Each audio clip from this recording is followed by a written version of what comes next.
Octaviana. Nomor 35 Siti Komaria. Terima kasih pada teman-teman karena telah membantu jalannya proses role play ini. Selamat menyaksikan.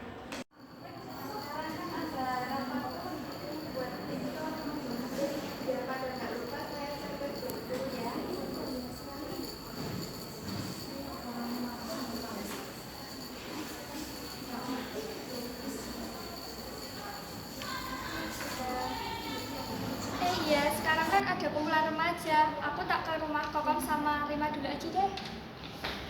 Assalamualaikum. Waalaikumsalam. Kita ke acara masjid sekarang yuk. Ayo, tapi kita ke rumah Rima dulu ya. Oke, sekarang yuk. Ya. Rima. Iya, enggak apa ya. Udah siap belum, Rim? Kita masuk masjid aja yuk. Berangkat yuk. Yuk. Assalamualaikum. Waalaikumsalam.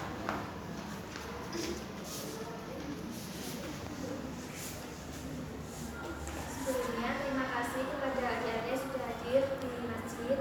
Pada hari ini kita akan rapat tentang kerja bakti mingguan di masjid. Pak, saya mau usul. Pak, kita setiap hari minggu kerja bakti sih. Iya Pak, kan kita juga ada acara.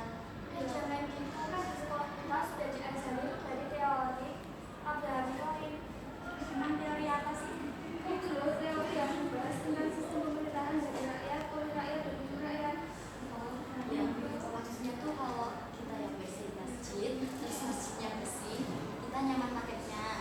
Nah, kalau itu tuh kayak dari kita sendiri yang bersih, terus kita yang memperoleh manfaatnya gitu kok. Iya. Ya, benar adik-adik, kerja bakti itu salah satu contoh tegaknya demokrasi. Emang gimana dalam kehidupan kita yang sesuai dengan demokrasi? Ya, itu misalnya mufakat musyawarah untuk mencapai mufakat itu salah satu contohnya. Iya, kan kita dalam menjalankan kehidupan sehari-hari harus menjalankan nilai-nilai demokrasi. Oh gitu ya, aku sekarang jadi tahu. Ya udah anak-anak, besok kita kumpul seperti ini di masjid tiap hari Minggu jam 9 ya. Iya, Pak. Sekian rapat hari ini. Saya akhiri. Wassalamualaikum warahmatullahi wabarakatuh. Waalaikumsalam warahmatullahi wabarakatuh. Mau istirahat, mendingan sekarang kita ngerjain tugas yang kemarin aja daripada besok-besok. Ya. Ya, iya ya. Sekarang kan ibu istirahat. Ya udah, ayo kita ngerjain aja. Yuk.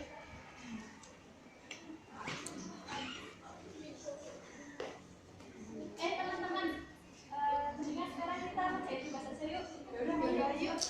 Ya, ambil pohonnya dulu.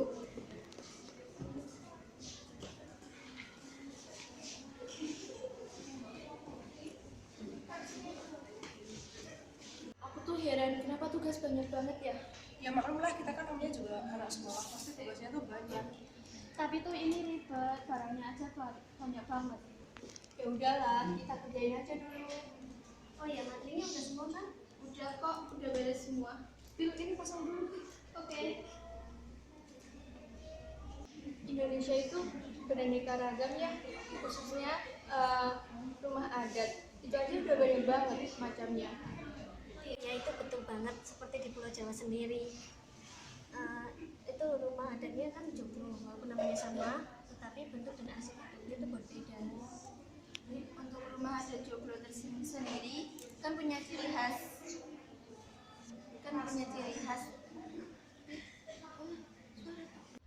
Untuk rumah adat joglo tersendiri kita kan punya ciri khas yang dalam bahasa Jawa sering disebut dalam soko guru. Kalau dalam bahasa Indonesia sering terkenal dengan pilar, seperti halnya pelaksanaan demokrasi Pancasila di negara kita yang terdiri dari 10 pilar. Dua di antaranya yaitu demokrasi yang berketuhanan yang Maha Esa, yaitu seluk-beluk dan perilaku dalam pemerintahan Republik Indonesia harus taat asas dan konsisten terhadap kaidah-kaidah ketuhanan yang Maha Esa. Dan yang kedua adalah demokrasi dengan kecerdasan, yaitu mengatur dan menyelenggarakan Undang-Undang Dasar Republik Indonesia tidak hanya dengan kecerdasan otot, melainkan juga dengan kecerdasan rohaniah, akliyah, rasional, juga emosional. Itu pilar yang ketiga, yang itu berdemokrasi yang berkelanjutan dengan rakyat. Rakyat itu menjadi salah satu pemegang peran dalam kekuasaan negara. Rakyat itu salah satunya yang dipercayakan kepada rakyat itu adalah MPR dan DPRD. Pilar yang keempat itu adalah demokrasi dengan rule of law. Dan pilar yang selanjutnya itu demokrasi dengan pemisahan kekuasaan negara yang mengenal semacam pembagian dan pemisahan kekuasaan dengan sistem pengawasan dan perimbangan. Dan yang selanjutnya demokrasi dengan hak asasi manusia yang tujuannya bukan saja menghormati HAM, melainkan juga meningkatkan martabat dan derajat manusia seutuhnya. Berarti itu juga termasuk ya?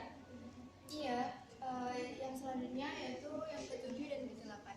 Yang ketujuh dan delapan itu demokrasi dengan keadilan yang bertiga, itu memberikan peluangnya seluas-luasnya kepada semua pihak untuk menentukan hukumnya seadil-adilnya. Dan juga yang kedelapan itu demokrasi dengan otonomi daerah, yaitu pemisahan kekuasaan antara pemerintah pusat dan juga pemerintah daerah. Dan yang terakhir adalah demokrasi dengan kemakmuran. Demokrasi menurut UUD Negara Republik Indonesia tahun 1945 itu ternyata ditujukan untuk membangun negara kemakmuran oleh dan untuk sebesar-besarnya kemakmuran rakyat Indonesia. Dan yang terakhir adalah demokrasi yang berkeadilan sosial. Demokrasi menurut UUD menggariskan keadilan sosial dan diantaranya berbagai kelompok, golongan, dan lapisan masyarakat. Nah, maka dari itu kita harus dapat menerapkannya dalam kehidupan berbangsa dan bernegara kita. Khususnya demokrasi Pancasila yang diterapkan di Indonesia. Demokrasi Pancasila itu sangat sesuai dengan kepribadian bangsa yang digali dari tata nilai sosial budaya masyarakat Indonesia itu sendiri. Hal itu juga senada dengan yang diungkapkan oleh Nota Negara yang menyatakan bahwa demokrasi Pancasila adalah perwakilan yang berketuhanan yang Maha Esa dan yang berkeadilan sosial bagi seluruh rakyat Indonesia. Jangan ngobrol terus, nanti gak selesai-selesai lagi. Iya. Angkotnya kok lama ya? Aku kan udah janji sama teman-teman, nanti kalau ditinggal gimana? Itu udah ada angkot. Lama ya, katanya udah OTW dari setengah jam yang lalu, kok belum datang-datang juga sih? Iya nih, katanya tadi udah OTW. Kan keburu panas, apa kita duluan aja ya? Jangan-jangan kita kan udah janjian sama Puji, kasihan kalau ditinggal. Ya udah, kita tunggu aja ya.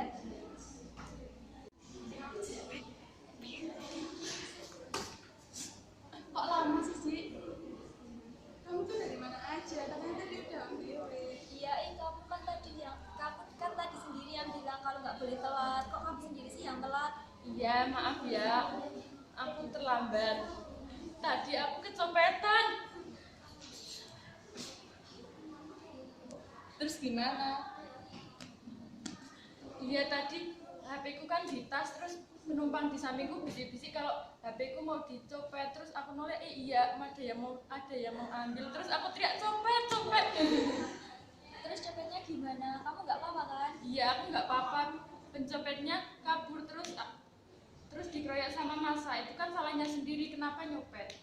Itu kan nggak boleh, itu kan main hakim sendiri. Nggak boleh di negara kita.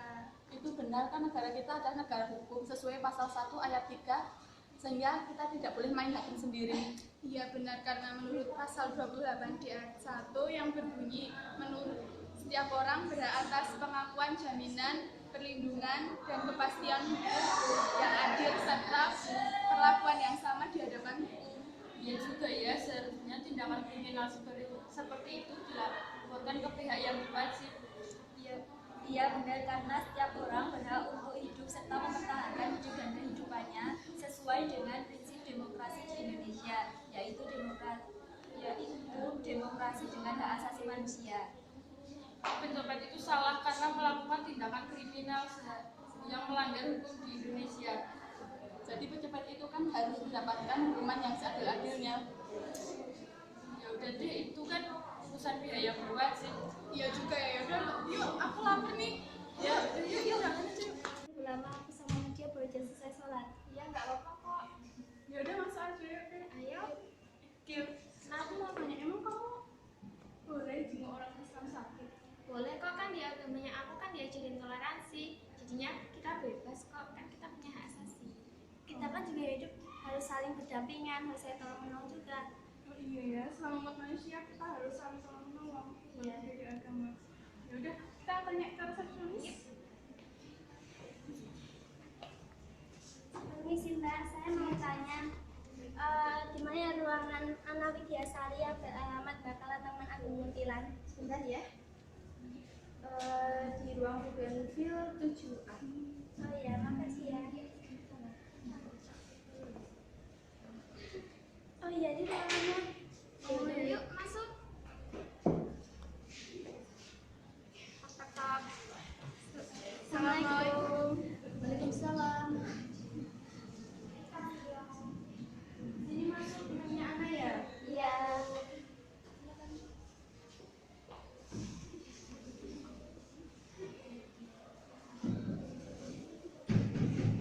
Ana sakit apa bu? Ini sakit bos. Oh iya, jadi Bu, kita kesini mau menjenguk anak, kan udah beberapa hari anak gak masuk sekolah. Iya, jadinya dia dirawat di rumah sakit dan kata dokter juga harus istirahat total. Oh iya, ini ada buatan dari kami. Semoga lekas sembuh ya. Kalian tutup. Sebelum kita pamitan, kita boleh berdoa dulu nggak bu? Terus Doa menurut keyakinan kita masing-masing, berdoa mulai. Doa selesai. Ya, udah, terima kasih ya bu. Maaf mengganggu Ana. iya nggak apa-apa deh. Terima kasih ya. Maaf merepotkan. Iya. Kita pamit dulu ya, Bu. Ya, hati-hati ya di jalan. Iya.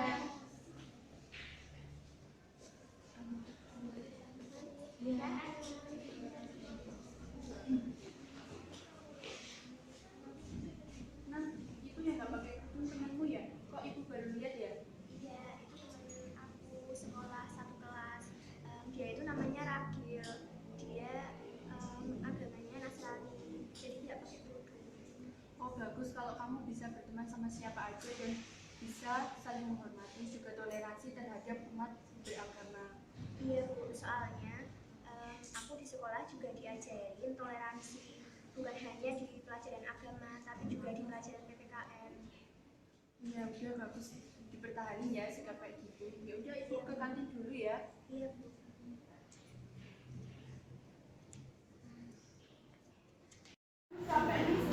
Pulang kuliah kok sepi ya, di rumah nggak ada orang. Baca ini dulu aja ah. Ini capek banget. Kita duduk aja dulu lah.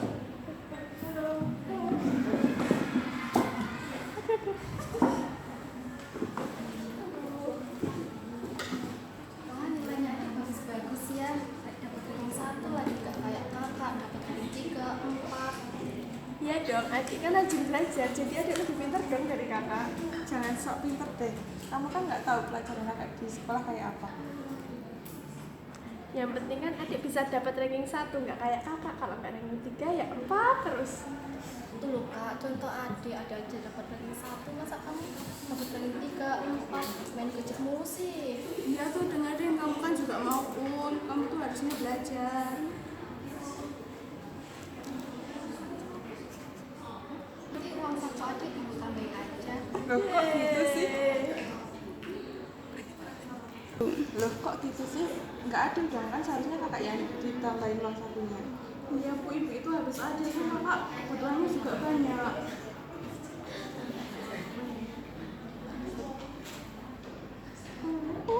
Iya benar bu.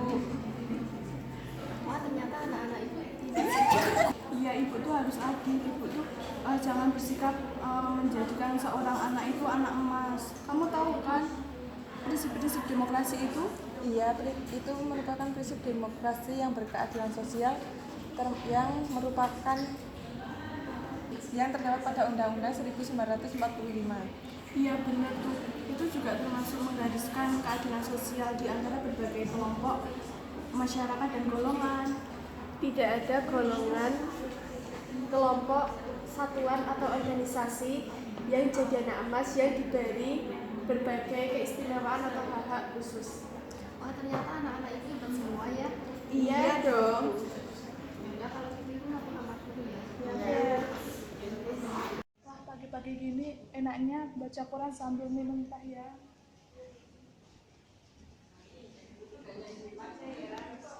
Wah, lumayan nih dapat uang tambahan dari Budia karena anaknya ranking 1. Nah, lanjutilah jualannya. Koran Mbak, satu beli satu ya. Ini Pak, korannya lagi tren nih beritanya di Nusra. Silahkan dibaca dulu. Oh begitu ya, kelihatannya menarik sekali.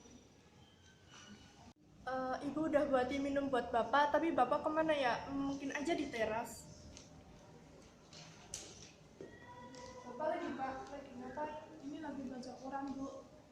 Lagi baca apa? Kok kayaknya serius banget?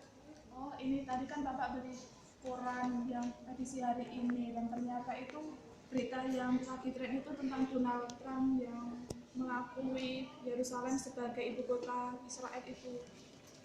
Oh, bagaimana jika hal tersebut terjadi di negara kita? Bagaimana menurut Mbak reaksi rakyat Indonesia? Menurut saya, kan demokrasi itu sudah diatur dalam Pasal 1 ayat 2 Undang-Undang Dasar Negara Republik Indonesia tahun 1945 sebelum diamandemen. Itu bunyinya kedaulatan adalah dari rakyat dan dilaksanakan sepenuhnya oleh Majelis Permusyawaratan Rakyat. Jadi, demokrasi itu dari rakyat, oleh rakyat, dan untuk rakyat. Teori tersebut dikemukakan oleh Abraham Lincoln. Saya permisi dulu ya Pak, Bu. Makasih. Ya, mari. Di amandemen bunyi pasal 1 ayat 2 tersebut menjadi kedaulatan berada di tangan rakyat dan dilaksanakan menurut Undang-Undang Dasar.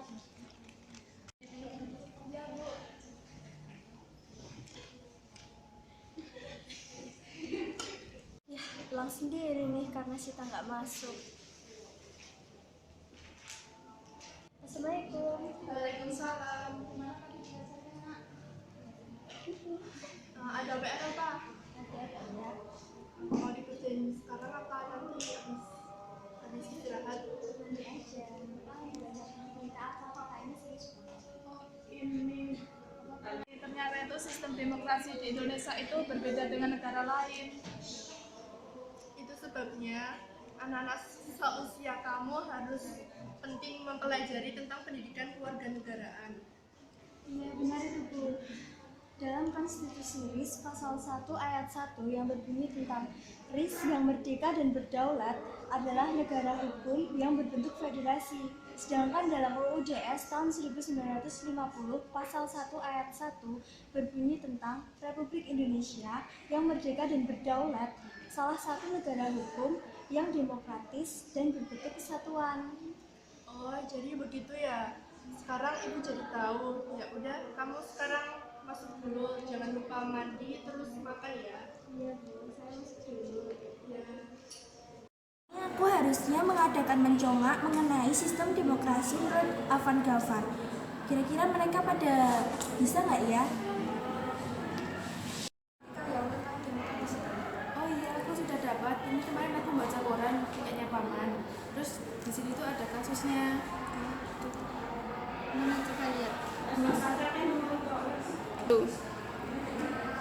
Selamat siang semuanya.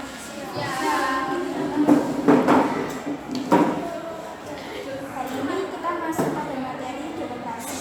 Sebelumnya, coba sebutkan sistem demokrasi menurut Afan Ghaffar. Sistem demokrasi menurut Afan Ghaffar ada 5. Yang pertama, akuntabilitas. Yang kedua, rotasi kekuasaan. Yang ketiga, rekrutmen politik yang terbuka. Yang keempat, pemilihan umum. Dan yang kelima, pemenuhan hak dasar.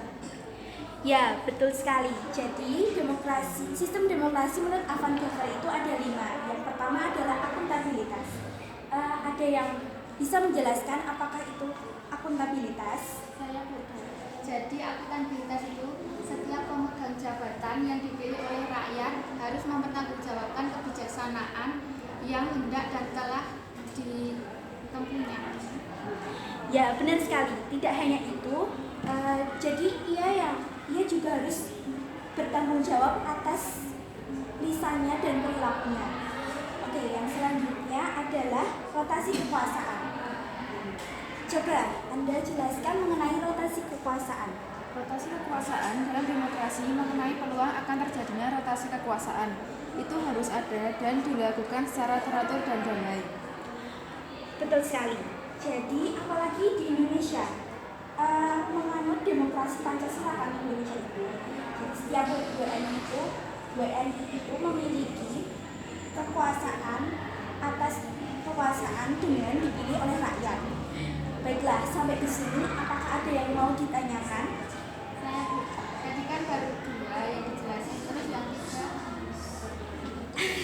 Ya, masih ada 3 lagi mengenai sistem demokrasi menurut Avan Gava. Tapi saya ingin kalianlah yang akan menjelaskan 3 dari 5-nya itu. Ada yang bisa menjelaskannya? Saya akan menjelaskan lebih baik. Silakan. Dalam sistem demokrasi, rekrutmen politik yang terbuka artinya setiap orang yang memenuhi syarat untuk mengisi suatu jabatan politik yang dipilih rakyat mempunyai peluang yang sama dalam melakukan kompetisi untuk mengisi jabatan politik tersebut. Ya, bagus sekali. Tepuk tangan untuk Nova. Ada lagi yang akan menjelaskannya? Saya, Bu. Oh ya. Saya akan menjelaskan mengenai pemilihan umum.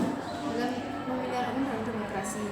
Pemilihan umum dalam demokrasi artinya setiap warga negara yang sudah dewasa memiliki hak memilih dan dipilih dan bebas menggunakan haknya tersebut sesuai dengan kehendak hati nuraninya.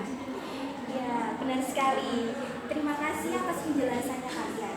Yang terakhir saya akan menjelaskan poin terakhir yaitu pemenuhan hak-hak dasar.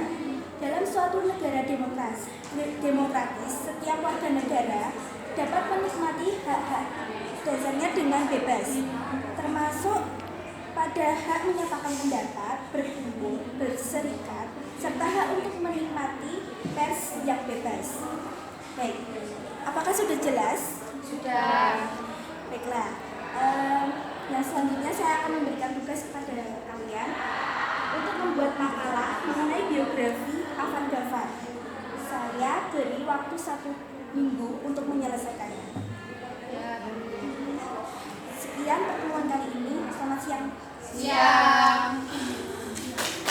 Ini kita pulang ke main kemon dulu yuk. Dek, mau kemana? Kok belum pulang nanti dicari dulu. Iya, ini mau ke mall Kakak. Mau ya sama temen. Iya, sekali-sekali mumpung kita pulang awal mau ketemuan dulu. Ya, nanti jangan lupa pulang dulu. Aneh banget ya. Jadi gak kerasa AC-nya. Iya nih ya. Yuk kita ke sana.